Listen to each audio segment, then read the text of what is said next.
नमस्कार, मैं Shreya Sinha, one India में आपका स्वागत है। आज हम लोग बात करने वाले हैं वरिष्ठ पॉलिटिशियन शरद यादव जी से, जिनका राज्यसभा में मेंबरशिप डिस्क्वालीफाई हो चुका है। तो इसी मुद्दे पे बात करेंगे और इस डिस्क्वालिफिकेशन का कॉन्स्टिट्यूशनल लेजिटिमेसी के ऊपर और डिटेल में जानेंगे। Sharad Yadav ji, thank you for talking to us. आपके जो डिस्क्वालिफिकेशन हुआ है राज्यसभा में, आपने बोला था कि आप शॉक नहीं हुए, आप ये एक्सपेक्ट कर रहे थे। तो जाहिर सी बात है कोई पॉलिटिकल वेंडेटा या कोई अल्टेरियर मोटिव रही होंगी, तो उसके आपको क्या लगता है वो पॉलिटिकल वेंडेटा क्या हो सकती है? ऐसा है कि ये जो आज की जो सरकार है एनडीए की, बीजेपी की, ये पहले कह रही थी कांग्रेस मुक्त भारत। हमने गठबंधन बनाया बिहार में और उस गठबंधन ने तो तिहाई बहुमत से इनको हराया। 11 करोड़ लोगों से जो हमने 5 बरस का वादा किया था, उसमें हमारी पार्टी के लोग जो हैं, जनता से किया हुआ वादा, विश्वास, उसे तोड़ करके उनकी गोद में जाकर बैठ गए। जो विरोध में हमारे खड़े थे, जिनको अपोजिशन विरोध में अपोजिशन बैठने को कहा था, उनके साथ गला मिला लिया, बैठ गए। वो चाहते थे कि हम जो है वो उस पाप में शरीक हो जाएं और मंत्री बन जाएं। तो सीधी बात है कि हमने जब वो ठुकरा दिया, जब हमने कह दिया कि नहीं, ये नहीं हो सकता, लोकशाही, लोकतंत्र, 11 करोड़ लोग बेजुबान, उनने वोट डाल चुके, अब उनका के हाथ में कुछ बचा नहीं। लेकिन हम लोग काय के लिए हैं? हम कहते हैं कि जब जनता के लिए हम हैं, तो जनता के संकट में हम अकेले खड़े हो गए। अब पूरा देश में बहुत लोग हमारे साथ आएंगे, आए नहीं आए। इसलिए ये जो है वो राज्यसभा का मामला नहीं है। चूँकि इनके पाप में, इनके सरकार में, इनके काम में मैं शरीक नहीं हुआ, इनने जो एक्शन लिया है उसमें मैं शरीक नहीं हुआ, इससे गुस्सा होकर के मुझे राज्यसभा से भी, एथिक्स कमेटी है, प्रिविलेज कमेटी है, फिर स्केप करो इसको। मैं 11 बार का एमपी हूँ, बेस्ट पार्लियामेंटेरियन हूँ, लाइफ टाइम अचीवमेंट मेरा है, मुझसे ज़्यादा कोई सीनियर आदमी नहीं है। मुझे भी न्याय देने को तैयार नहीं है, ऐसी सरकार आई है।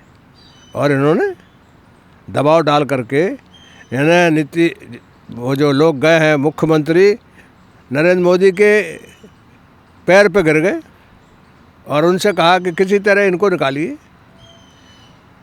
और शरद जी, आप और ये भी चीज़ है कि 3 महीने में ये डिसीजन लिया गया है, जो कि बहुत जल्दी, आपने बोला था कि आपके एडवोकेट को अपेयर करने के लिए, उसमें भी ना किया गया है। तो मतलब इतना डर किस बात की है नीतीश जी को या सरकार को? बात यह ना कि इस देश में जो अपोजिशन है, विरोध, विपक्ष है, साझा विरासत बचाओ, सेव कंपोजिट कल्चर, उसका दिल्ली में सम्मेलन हुआ। 18 पार्टी, 19 पार्टी आई। मध्य प्रदेश में इंदौर में हुआ, 18-19 पार्टी आई। आपके राजस्थान में हुआ, जयपुर में, 19-20 पार्टी उसमें आई। क्या कहते हैं, महाराष्ट्र में हुआ, वहाँ 20-22 पार्टी आई। तो जो ये कह रहे थे कि अपोजिशन, विरोधी दल एक नहीं हो सकते, तो जो हमारे आसपास जो है और उसके कन्वीनर हमें, तो इनने जो झूठ फैलाया था वो झूठ छटना शुरू हो गया, लोगों में विश्वास पैदा होना हो गया, और उनको भी लग गया कि अपोजिशन एक हुआ तो हम गए। तो इसलिए भी उनको लगता है कि इस लुटियन जोन में, ये 30 साल से मैं यहाँ हूँ, पहले 9 अकबर रोड पे था, अब यहाँ हूँ। तो वो चाहते हैं कि ये आंदोलन का अड्डा है, पूरे देश भर का, सब अपोजिशन का हो, आदमी हो, और चाहे सरकारी पक्ष का आदमी हो, वो सब यहाँ आते हैं। सबसे मेरा रिश्ता है। मैं, जयप्रकाश जी ने मुझे खड़ा किया था, चाहे 74 में मैं आया हुआ हूँ। तो सबसे मैं एनडीए का भी कन्वीनर था, यूनाइटेड फ्रंट का भी कन्वीनर था। तो वो सोचते हैं कि ये बना रहेगा तो हमारे लिए खतरा है, ये है। इसलिए आँख मूंद करके कोई किसी तरह की, विजय मल्ल्या को तो न्याय दे सकते हैं, यानी कसाब जो बम्बई की तबाही जिन लोगों ने मचाई, उनमें से एक आदमी पकड़ा गया, कसाब, उसको लोअर कोर्ट से लेकर सुप्रीम कोर्ट तक, यहाँ दोनों कमेटी है, दोनों कमेटी किस काम के लिए? स्क्रैप करो इनको। और मेरे जैसे आदमी को जो सबसे ज़्यादा 44 साल से इस पार्लियामेंट में है, मैंने 3 बार इस्तीफा दिया है, मेरा 4 साल जेल है, इस देश का कोई मुद्दा नहीं जिसको मैंने नहीं उठाया हो, गरीब का, किसान का, मजदूर का, करप्शन का, भ्रष्टाचार का, नौजवानों का। तो मेरे साथ जो है वो इसलिए किया है कि ये सोचते हैं कि मुझे हटा देंगे तो बात बढ़ है, ये जंगल में खड़े होकर भी लड़ूंगा इनसे। और ये भी मैंने पढ़ा, अब लास्ट टाइम जब प्रेस कॉन्फ्रेंस में आई थी, जो ये डिस्क्वालिफिकेशन ये पूरा अनकॉन्स्टिट्यूशनल भी है, तो उसके ऊपर कुछ वो उसकी कोई परवाह नहीं है। वो जो है ये कोर्ट में यहाँ वहाँ जो लोग जा रहे हैं, ये मोर्चे हैं, ये मोर्चे हैं जिसमें ये बहस चलते रहे। लेकिन मैं जंगल में भी खड़ा हो जाऊंगा तब भी मैं गोल जो अब जिस काम में विपक्ष को एक करने में लगा हूँ उसमें मैं लगा रहूँगा। और जब तक इनको यहाँ से नहीं हटाऊँगा तब तक फिर ये हट जाएंगे। और कुछ भी नहीं, मुझे कुछ नहीं बनना है, मुझे कुछ नहीं चाहिए। ये देश के लिए बहुत, यानी कोई तरह की कोई मर्यादा नहीं मान रहे हैं। ये जो कहा था कि 2 करोड़ रोज़गार देंगे, किसान का 1.5 गुना दाम देंगे, बाहर से 15 लाख रुपए के लोगों को जमा करेंगे, जो इनने कहा था कि हम विकास करेंगे, एक वादा इन्होंने नहीं निभाया। सिर्फ यानी लव जिहाद, घर वापसी, गाय, यानी जिन मुद्दों का समाज में विग्रह और लड़ाई और यानी दंगा फिसाद हो, वो सारे मुद्दे पकड़े हुए हैं। तो शरद जी इस पे ही बात करने वाले थे। जैसे कि हम लोग देख रहे हैं कि जो अभी इंडिया में, जो इंडिया एक सेक्युलर नेशन है, लेकिन यहाँ पे रिलीजियस एक्सट्रीमिज्म के नाम पे इतने सारे हत्याएं हो रहे हैं, जो कि हम लोग का मिनिस्टर्स भी है, बीजेपी का जो मिनिस्टर्स है वो लोग जाके जो हत्या कर रहे हैं उसको ट्रिविलाइज़ कर रहे हैं, मैटर को ट्रिविलाइज़ कर रहे हैं, बोल रहे हैं कि ऐसा हो सकता है, या अकलक के जो भी अक्यूज़ड है उन पे ट्राई कलर मोड़ रहे हैं। ऐसे करके आपको क्या लगता है ये लोग कुछ हासिल कर पाएगा? क्योंकि मोदी जी जाके सारा भाषण आपका है, हाँ, उसमें सब चीज़ आ गई। ये इन कामों में लगे हुए जो आपने कहा, इसलिए देश के संविधान के हर तरह के संविधान को ख़त्म कर, संविधान के रोज़ संविधान को चोट पहुंचा रहे हैं। संविधान हिंदुस्तान की आज़ादी की धरोहर है। तो बीजेपी हमेशा मतलब मेजॉरिटी में कैसे आ गई और बीजेपी का इतना कॉन्फिडेंस? इसलिए कि कभी कभी लोग सोचते हैं, यानी उन्होंने कहा कि हम विकास करेंगे, लेकिन उनका अब चेहरा बेनकाब हो गया, अब पर्दा उठ गया है। जो आपने पूरा भाषण दिया वो भाषण ही दिखाता है कि ये सब काम में लगे हुए हैं। ये सब काम में लगेंगे तो देश में दंगा होगा, फिसाद होगा, तो विकास तो ठप है, वैसे गरीबी है, बेकारी है। यानी कहते जवान देश है। और हर साल इनने कहा 2 करोड़ लोगों को 1 साल में रोज़गार देंगे, और 7 करोड़ लोगों को रोज़गार मिलना चाहिए था। तो नोटबंदी करके करोड़ों लोग बाहर निकाल दिए। जीएसटी करके जो छोटा दुकानदार ना धंधा व्यापार, ना नौकरी मांगता, ना कुछ करता, किसी तरह ट्रक पे, ठेला पे, इस पे उस पे अपना धंधा करता, उसे तबाह कर दिया। आर्थिक जो हालत है देश का, जो अर्थतंत्र है, उसको पूरी तरह चौपट बर्बाद कर दिया। समाज में 24 घंटे गाय, कहीं मंदिर, कहीं मस्जिद, कहीं ताजमहल, कहीं टीपू सुल्तान, ये सारे जो मुद्दे हैं, तो ये बिल्कुल ही इस देश की तबाही और बर्बादी के लिए यहाँ बैठे हुए हैं। इन्हें हटाना, और क्या हिंदू मुसलमान में क्या है, वोट बैंक भी इनके पास ज़्यादा नहीं है, 31% मिला है, अपोजिशन के पास 69% है।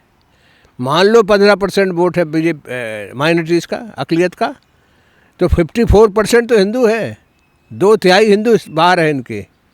ये अकेले हिंदू के लिए लंबादार भी नहीं है। ये तो परिस्थिति बस आ गए और देश को तबाह कर रहे हैं। आज़ादी में कहीं नहीं थी, आज बैठ करके और पूरे गुजरात में नान इशू पे भाषण कर रहे हैं कि हमको इसने गाली दे दी, हमको उसको गाली दे। अरे मुद्दा है वहाँ के बेकारी, बेरोजगारी, मुद्दा है किसान का, मुद्दा है आदिवासी का। मणिशंकर अय्यर को जैसे कि उन्होंने बोला है कि ऐसे बयानबाजी नहीं चलेगी और एआईसीसी का मेंबरशिप कैंसिल हुआ। आपको क्या लगता है कि इस तरह की चीज़ होनी चाहिए कि डेमोक्रेसी में लोगों की इतना फ्रीडम ऑफ स्पीच होना चाहिए, या कहीं ना कहीं कोई कंट्रोल हो सकती है? मैं कह रहा हूँ आपकी लंबी बात का कोई मतलब नहीं है। कांग्रेस पार्टी ने निकाल दिया, अब क्या चाहती बीजेपी प्रधानमंत्री को उसको देश निकाला दे दें? वो भी डिमांड कर लें कि इसको देश निकाला दे दो, या फिर उसको फांसी दे दो। क्या चाहते हो? गड़े मुर्दे सब निकाल रहे हैं। उनके लोगों ने कितनी गालियाँ दी हैं लोगों को, पूरे पार्लियामेंट को गाली दी है। ये जो है वो जो लोकतंत्र में मर्यादा के बाहर जो बयानबाजी करते हैं उनको जनता नहीं पसंद करती है। आपने बोल दिया, कांग्रेस ने निकाल दिया, अब आपकी क्या मर्जी है, कुछ ये देश निकाला दे। अब कपिल सिब्बल जो इस देश का सबसे बड़ा लायर है, वो कोर्ट में बहस कर रहा है। उस बहस को वो चुनाव में उसका नाम लेके कर रहे हैं।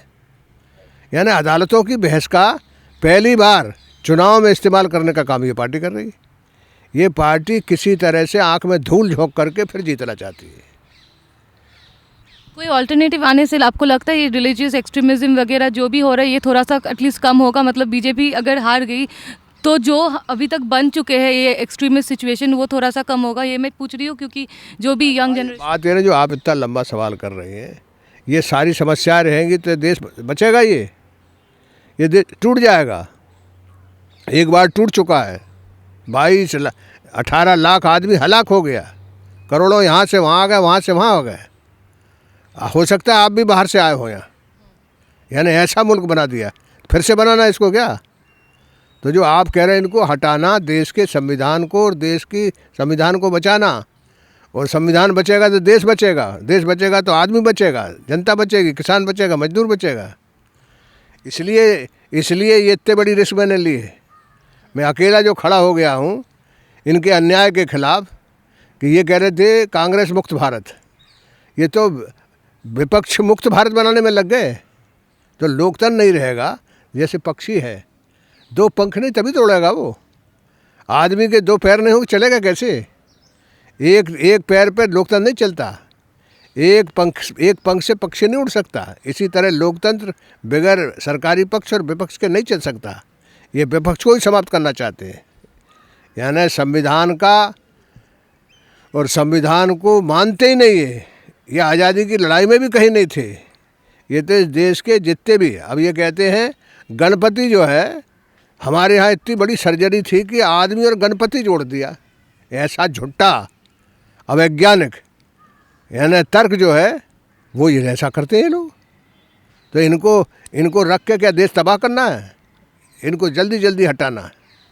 और अभी गुजरात चुनाव भी स्टार्ट हो गया है और गुजरात मॉडल ऑफ डेवलपमेंट के ऊपर मोदी जी ने बहुत कुछ कहा है। आपको क्या लगता है किस हद तक डेवलपमेंट हुआ है? पहले भी कोई डेवलपमेंट नहीं था। गुजरात हजारों बरस से पहले से संपन्न सूबा है। इस बार वो जनता हरा रही उन्हें, लेकिन वो यहाँ तकड़म कर रहे हैं। यहाँ प्रशासन का, पैसे का, संपत्ति का, हर तरह की जो मर्यादा के, लोकतंत्र की मर्यादा के नीचे जितने काम है वो सब चुपचाप कर रहे हैं। वो दिन भर अफवाह फैला रहे हैं।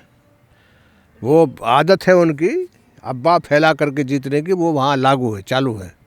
लेकिन मुझे लगता है कि जनता उनको पूरी तरह से इसका जवाब देगी वहाँ। मेरा लास्ट सवाल ये है कि इसके बाद आपका फ्यूचर स्टेप क्या होगा? आप क्या करोगे? क्योंकि आप बोल रहे हो कि पॉलिटिकल बोला है, ये फ्यूचर स्टेप है।